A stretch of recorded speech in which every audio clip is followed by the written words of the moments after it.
This is the Slots and Sockets podcast, episode number 56. I am one of your hosts, IRD Moose, and my partner in broken graphics driver crime, Turbo Penguin.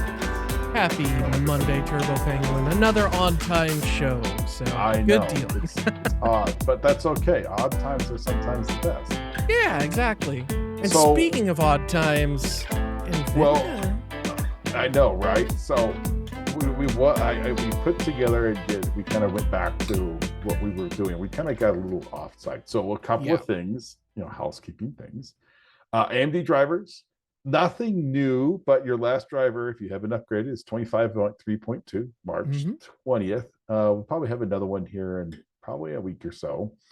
Nvidia has not only a driver from the 16th, they have a hotfix that released this afternoon. We'll talk about that in a short minute. about as hot and fresh as you can get for one of our shows. And then for all 7 of you on an ARC GPU that actually use it, there was one on April 9th. Hopefully this isn't the last driver update for Intel. It's not been good news for them. It's not good news, but let's talk about bad news with no happy music here.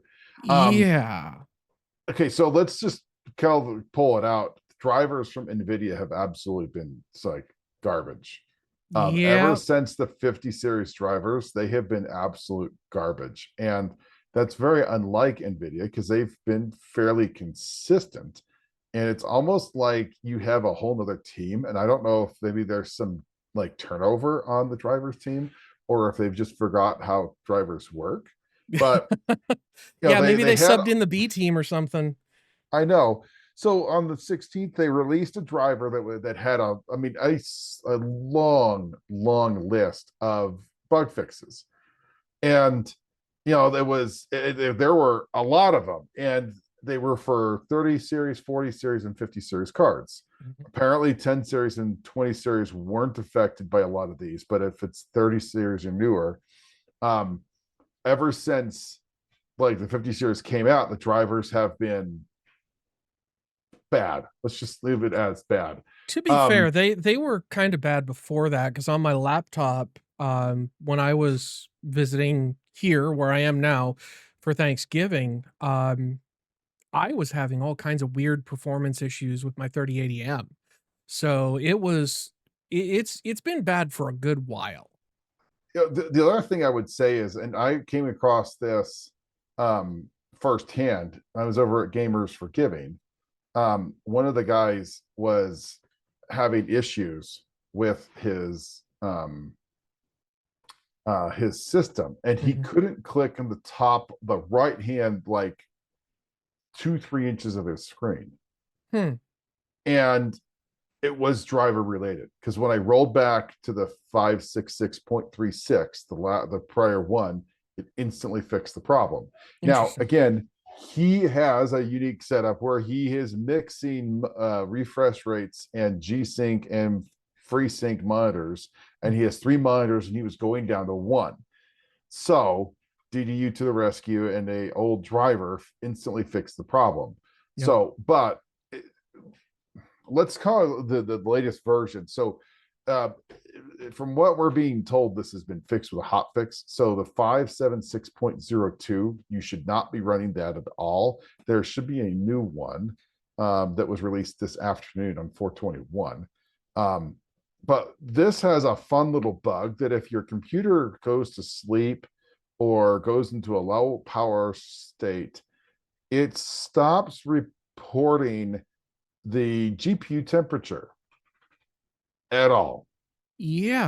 It continuously reports the last temperature it had when you sent it to sleep.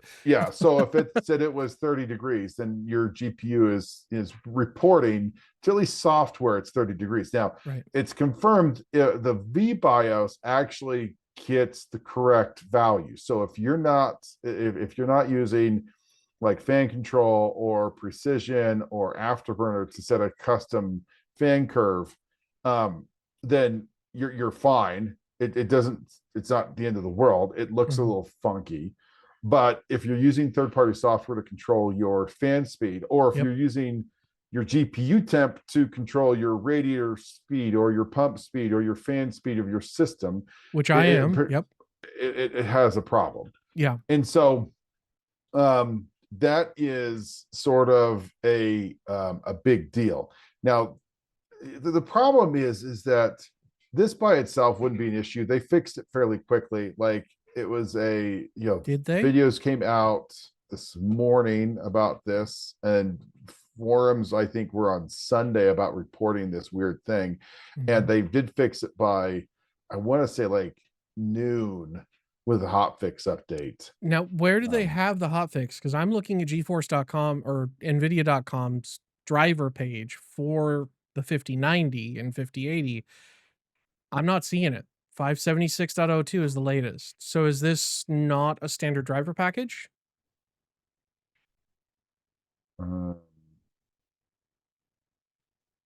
It is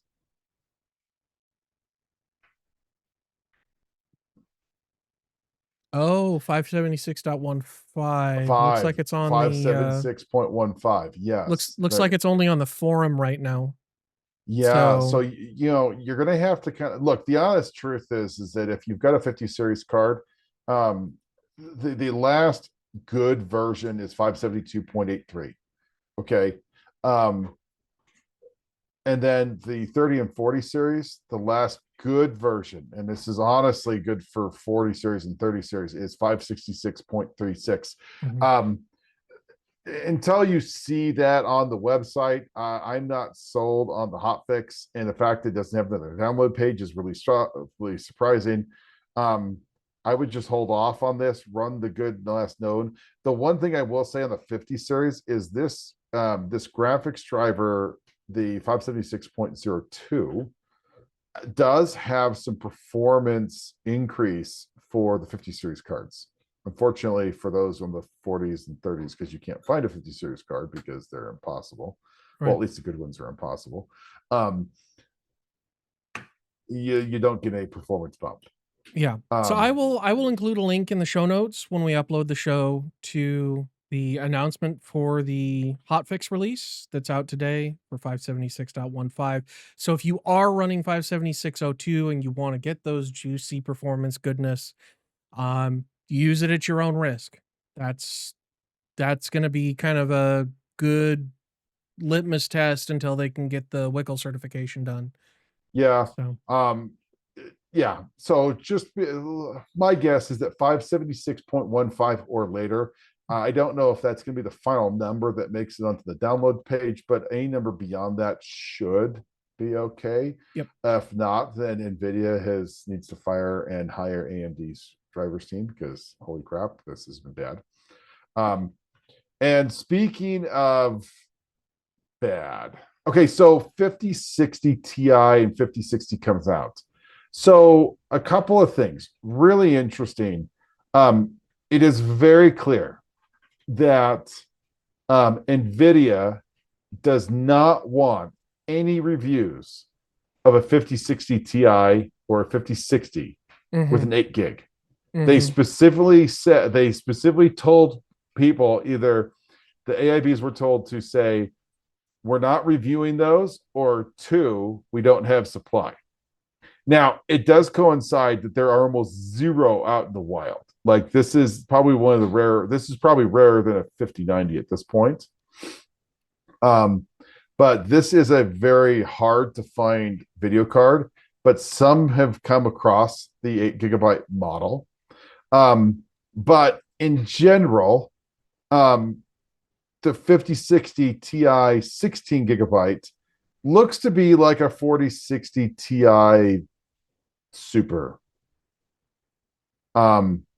It's just it's like 5-7% faster. It is, if you have a 4060 Ti, don't buy that. Yep. And the other weird thing is that this was we have a small group of GPUs out there. A lot of the GPUs that were released at launch were not MSRP cards. Right. Well, let me rephrase that. They were MSRP cards. They were just selling for more than MSRP. And we'll get to that in a second. But the other thing that I really wanted to bring up is that there were some media outlets that did get the 8 gigabyte, the 5060 Ti 8 gig.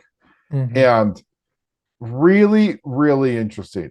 All I can say is if you do plan on playing games, 8 gigabytes is going to be a real problem here in the very near distant future. Yep. Okay. Um, It's already a in problem with some games, it some games, seems. yeah, exactly. So there are, and this is not this is not a 5060. This is not a driver issue because Indiana Jones crashed on native res with an 8 gigabyte card at 1080p. At 1080p, Ooh. at 1080p. Okay, it crashed because it did not have the ability to do this. There now, it's interesting. Some games, and some games, like for instance, Last of Us, the 8 gigabyte version had 21 FPS at 1080p. Mhm. The 16 gigabyte had 96. This is with DLSS off. These are real frames. And so that 8 gigabyte is losing, I mean, you're 25%. It's legitimately at 25% of the speed. Yeah. Um, it is bad.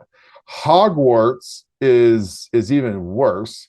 The 8 gigabyte at 1440p native got 9 frames a second, while the 16 gigabyte version had 50. Now, this isn't comparing stock to OC. This is stock to stock. The only difference is the physical card and if it had 8 or 16. That just tells you how much overhead using only 8 gigs on your GPU Yeah, burns just to exactly. get the data in and out of the GPU. Now, Oof. Alan Wake 2 1440p with DLSS quality, okay, it's a 6 frame difference. So there are specifically games that the 8 gigabytes additional has substantially less impact, Mhm. but very, very interesting that we've got games that absolutely fail miserably. We've got games that really tank, and we've got we've got a game here that actually doesn't do too bad. I will say on a lot of these reviews, and a lot of them they're looking at, they were saying DLSS was almost required.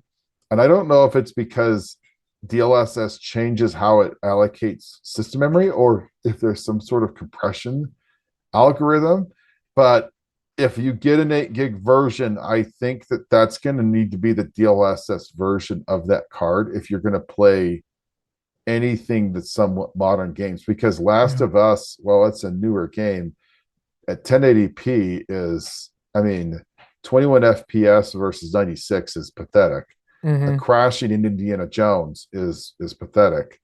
Um, and Now, a 50 to 9 FPS in Hogwarts Legacy is again pathetic. right. So, But now, looking kind of circling back to our previous topic with the hotfix driver, I was looking through the release notes while you were talking, and one of the issues in that it's resolved in 576.15 is crashing issues when we're doing shader compiling.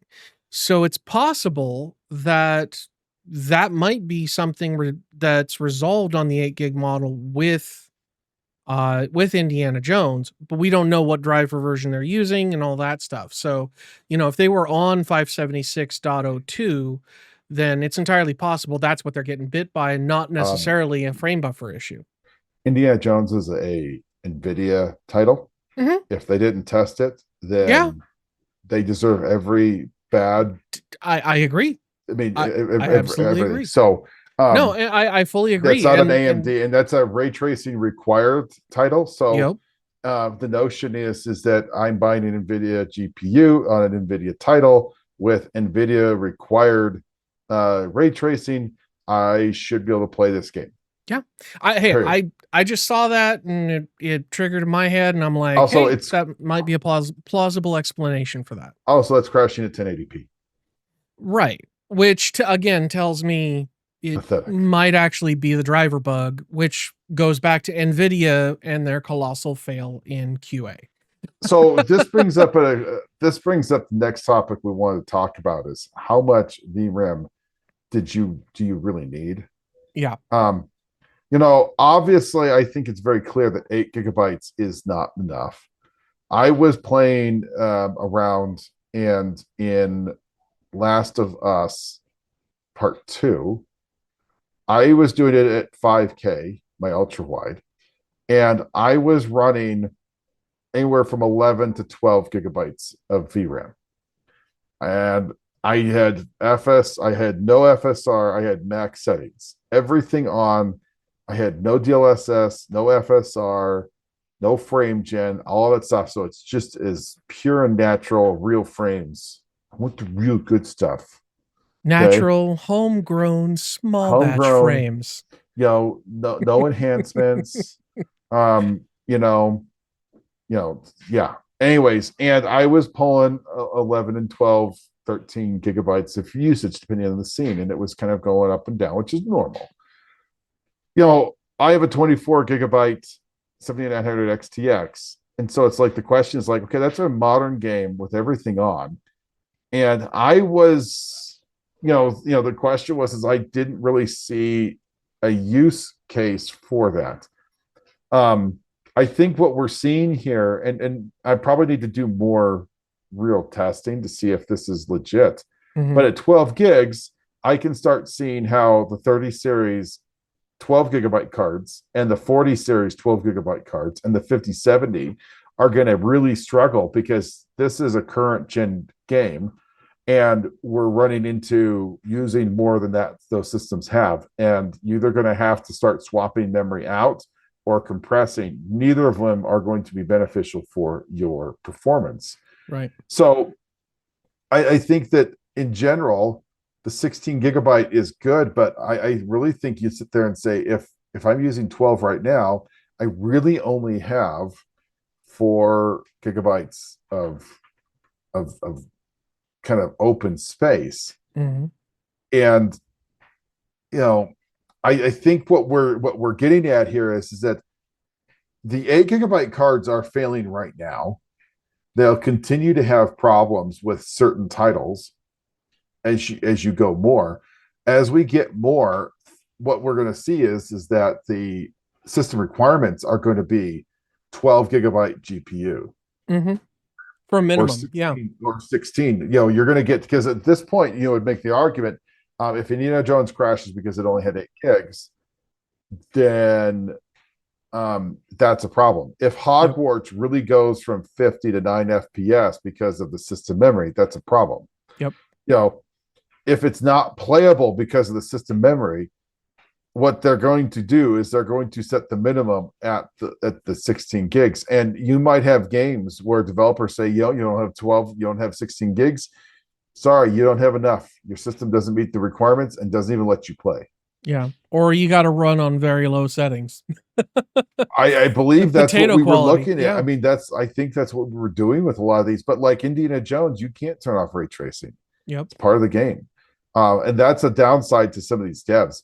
I really think, and this will kind of come up a little bit later, but the 16 gigs, I think a lot of gamers is viewing as like the minimum now of what you can get away with. Mm-hmm. I realistically think that, if you're talking about future proofing, I really actually think that 24 is probably the best long-term play for future proofing, unless you're going to get next gen. But I think next gen of both these cards is going to have more system memory. Potentially, yeah. Yeah. With that being said, yeah, I think we're probably going to see more frame buffer on future generations. But I think one of the other things we're going to end up seeing too is an increased usage of AI doing this texture compression, because I suspect that might be why Nvidia shipped 8 gig cards for this generation, because they thought they could get away with AI based texture compression and decompression on the GPU, but the results just say that it doesn't work. but and I would make the argument that's also assuming that the game supports it. Right. How many developers are going to support something like that for 2, 3 generations old? Right. Like maybe you get some games in the current generation that'll support it, but I'd make the argument that I don't think you're going to get this. And this is where you come to the longevity. These 8 gig cards are going to absolutely suck in the secondary, market, because everyone's Mhm. going to look and be like, or I could go get a 16 gig over here, and it's going to really push them there because I think a lot of gamers view this the same way. It's So, yeah, it's going to be relegated to the bin with the 50 series cards or the yep, XX50, like the 5050 or the 4050, because it's just a card you get when you don't have an integrated GPU and you just need some display output. yeah, And maybe some basic video rendering for like a media center or something. yeah, very Because interesting. I mean, shipping I in my opinion, shipping 8 gig cards is the epitome of we don't care about the customers. I mean, it's just I I just don't think it's see how clear. they. I don't see how they got away with it with a 4070. I really don't. I think it's the dumbest thing ever. I also think it's dumb for AMD. If AMD is listening, which they're not, but I don't really care. You should never release a 9060 XT or a non XT with 8 gigs. You Yeah. should just be like, no, all of our cards have 16 gigs. And if you release a 3050 that's really that slow, and say, okay, yeah, this one really isn't fast enough. This only gets 8 gigs, and this is really, really entry level, but for certain use cases, this is helpful. Mhm. That's what they should be doing. Yep. But speaking of unique little cards, Yeah. did you get a picture of this? I think Picture I need to of. share this because this is a really, Okay. I'm going to try this. We haven't tried this. This is off the cuff. We've got surprise things coming up. Okay, you can see it maybe. Good. Yeah, it shows up. So this is a Gigabyte 5060 Ti 16 gig. For the That 16. is hacking tiny. Now, this is on an 8X PCI Express. And the card is just the length of an 8X of the The 8X card is bus. just the length, and look where What the the heck? power is at the very, very front of the card near the IO. Okay, I saw that with the Very, PNY, yeah. very, very unique. So, what Mm. I'm getting in, why I want to bring this card up, this is a really unique solution. If you can get to a point where you could get an aftermarket cooler or a small, tiny little cooler, Mhm. okay, this is going to be a very interesting card for SFF or small builds in general. Micro builds, yeah. This And it shows looks like you how it's small a graphics card like a 5060 really can get. Mhm. And the 16 gigabyte is, if in a size, in a size, the restriction case, in a Mhm. power restricted scenario, I could absolutely see where you could see some absolute value in something like this. It will be very interesting to see if we see somebody come out with something like this, um, and do something that's very, um, what's the word I want to say? Um, it's just going to be really interesting to see if we see some more, um, like unique designs, Yeah. and because the size really is unique. Well, you slap a water block on that and you'll be able to uh fit that in a single slot in pretty much any SFF build.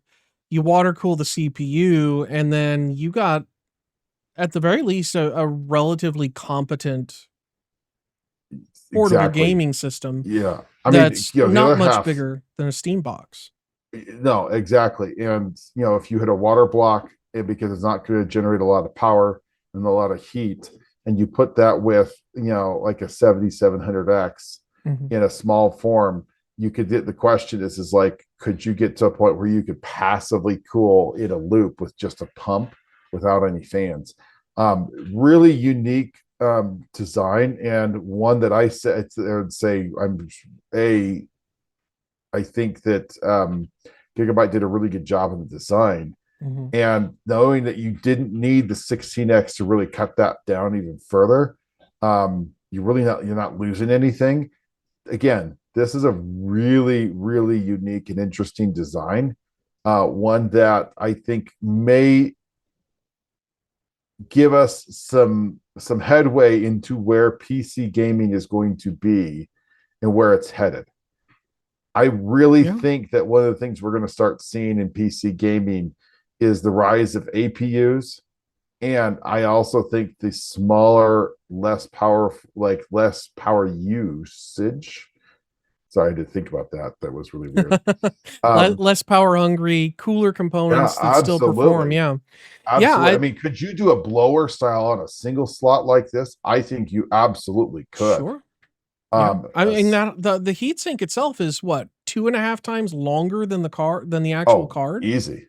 I mean, it's 3 at least. Nvidia proved, I think, with the Founders Edition 5080 and 5090 that cards don't have to be physically as big as they are. I mean, the 5090 is not a very big PCB. No, it's not much bigger. It's not much bigger than the PCB on the 5060 that we just looked at. And so, I think one of the things we might see is some more clever designs coming out now that Nvidia has kind of proven that their smaller, more server-like design actually works. Absolutely. I think the only thing that scares me about the higher end cards with that size form factor is the power delivery. I mean 5090s are still going to burn themselves up because that's a bad. And potentially even 5080s, just because the power layout from the PCI SIG is just affected by design. Yep. So very interesting. It'll be interesting to see, because on the AMD side, we had some unique designs of some clever like Sapphire's Nitro Plus, which I still think is probably the best design of a graphics card this year. I really think that's probably the best looking video card. It's certainly the prettiest, best looking card for a long time. Yeah. Okay, so let's get to our fun things of supply chain. So I was looking and pulling up and put together a wonderful spreadsheet, because that's what penguins do. They spreadsheet everything. And what I was looking at is what the selling prices are versus what they should be in an MSRP topia. And very, very interesting. I think it's very clear from my perspective that spending 35, 29, 28, 29, 29% over is absolutely stupid. Yep. Now, what's interesting is that there are some cards that maybe not have increased as much as others.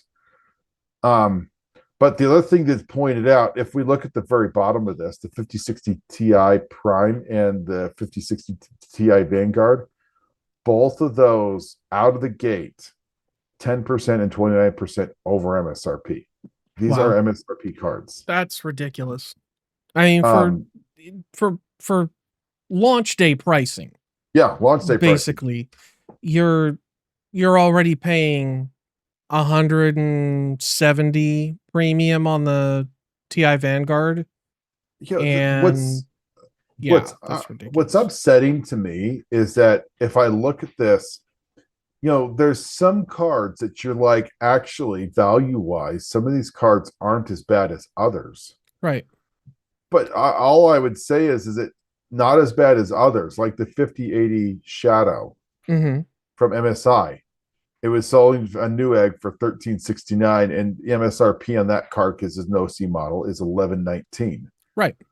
So you're going to pay $50, $250 over, which is a 18% bump in what you should be paying. Yeah. Well, And this let's is take a not look. tariff related.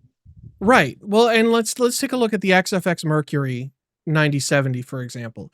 That one's a 7.62% bump, but they're It was kind of price still high to begin. sticking it to you because their MSRP was through the roof at They 849. were they were the most expensive, and XFX, other than the Swift, Mm-hmm. was the model that everything was really expensive. Yeah. And from my personal experience on that Mercury OC model, absolutely not worth it. Yeah. I And it's the would most not buy expensive that. one out the gate. Yeah. Absolutely. I did not try a Swift, but I would say this: I don't see how the Swift could be worse than the Mercury OC. The Mercury OC was a very complexing, confusing, frustrating card. And maybe the card I got with the GPU gods were unhappy with me, but I did not have a good experience with that. I did not have a super amazing experience with the Red Devil either. Hmm. The Red Devil was meh at best, but I will say the Gigabyte was great. In fact, of all the cards, if I had to go buy a card right now, the three that I chose, it would be Gigabyte without a doubt. Right. I still would be very interested to get my hands on a Sapphire 9070 XT. That Nitro Plus looks. I'd be willing to give up performance for that card because it looks that good. It's shiny. It is It very is. shiny. Yeah. It's very shiny. It's not a card that you'd want to buy to put a water block on. I will definitely say No, that no, because you don't. Kind of that beats the card is purpose. gorgeous. But and that's the thing is, some of what we're paying extra for on these cards is the design work that they went into. And on the Sapphire, yeah, they absolutely um I think they put Sapphire. I mean they put a 12 volt high power connector on there, or well 12 volt 2 Look, plus 6 or whatever it is. there's a couple of the 90 series cards that have surprised me. The Mm-hmm. Gigabyte Aorus, it is cheaper than the Mercury OCs. Um, it was MSRP, I think it was $799, so it was more Mm-hmm. expensive, but it was there. It had everything, the Max OC version, and that was a great looking card. The Gigabyte, the standard, Gigabyte was okay. The Prime and the Tough from Asus looked good. Um, I'll have to say, from a design perspective, I think Power Color really did not do a very good job. I do Mm, not like the Hellhound or the Red Devil. I think it just doesn't look very well. right. Um, and the best part of MSI's 9070 is it's absolutely translucent, Hmm. clear, still clear. Oh, Oh wait, no, oh, it doesn't oh. exist. Wow, that took me way longer than it should have, man. Good If grief. only MSI would help, because the thing is that Oh like man. in my They could stock have search, yeah, I don't yeah. see a ton of MSI Nvidia cards, so they've No. got to be absolutely just screwing themselves to no end to do Oh, this. dude, they've got to be really pissed because they could have actually made money on GPUs Oh, this year they if could have they'd made stuck great. with AMD for a bit. Speaking But of AMD, yeah. and this goes to the last thing I have on supply. Um, we have seen a resurgence of new stock of 7,000 GPUs, both 7900 XTXs and 7900 XTs. Now, I thought that, and I don't know, and you brought up a good point, but I still question this. I wonder if they have either a extra silicon Mm-hmm. that, and they're like, let's sell it, let's make some money off of it, Right. or two, it's possible that they might possibly, because they're a different node than the 9000 series, that maybe you could go back and do another run of silicon on those, because the pricing on those is, well, the pricing of them is normal what it was last year, because Yep. I mean, people could buy cards. Now they can't buy cards, and it's like, an XTX at 24 gigs is technically speaking faster than the 9070 XT outside of ray tracing. And with eight additional gigs of RAM, it's a really interesting buy. The thing is that they're asking like $1,000 for them, and they sell out. Right. I think it's because a lot of it's because of the VRAM. Hint, hint, Nvidia, don't do stupid things. But Right. Why they was were there no running 5080 24 gig? Come I on. know. Come on. But the 7900 XT was again selling. And at one point, Micro Center had it. If you bought a motherboard and processor, you got it at $599 for the XT. And Mm, that's actually a good value. that Now, is, yeah. those cards have come up in pricing. So now you're paying $699 plus for those cards. But those cards are coming and they are in stock at quantities. Hmm. So if you really need a card, those are not bad cards. Um, I I would mean, say I don't think an XTX is worth $1,000. no. Um, It and I does don't think an outperform a X 9070 XT, but but it's unless you close. turn I on ray mean, tracing, it then the depends on the 9070 use outruns it. Yeah. case. But Yeah. yeah, you're right. Um, it's not bad at the right price point. I think the XTX is good. Right. I just think you got to get at the right price point. But now you had a thought that this was more old stock Right. leftovers. Um, Yeah. So, I I think it mean, would make sense. I mean, if Nvidia could go to TSMC and spin up old fab and say, "Hey, 4080 Super is coming back in stock," and sell it. But I mean, the problem is that there's plenty of GPUs like the 5080 that just don't sell. right. That if you're not going to sell the 5080, what makes you? Why would you sell? You're not. It's just an interesting proposition. AMD makes some sense where they could just get cards out the door. Hmm.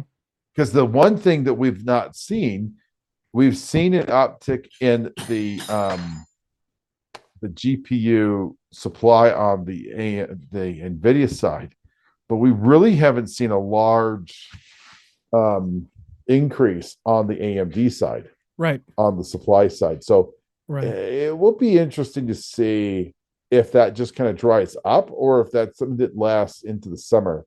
I can't believe that those cards would last more than, I don't know, a couple of months. I'm surprised they've lasted this long, to be honest. Yeah. So what I suspect is going on is that because spinning up a fab again or spinning one back up is quite difficult and quite expensive. So I doubt what we're seeing is new silicon. Because more than likely the allocation that they would be using to do that has gone on to other things, other customers, whatnot.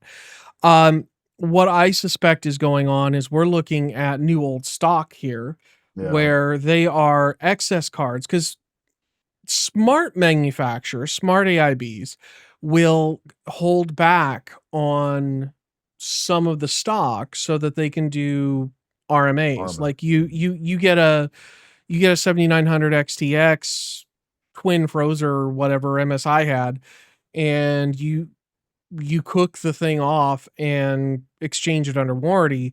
They're not going to necessarily fix your card. They're more than likely going to swap it out for one that they'd set aside as an RMA.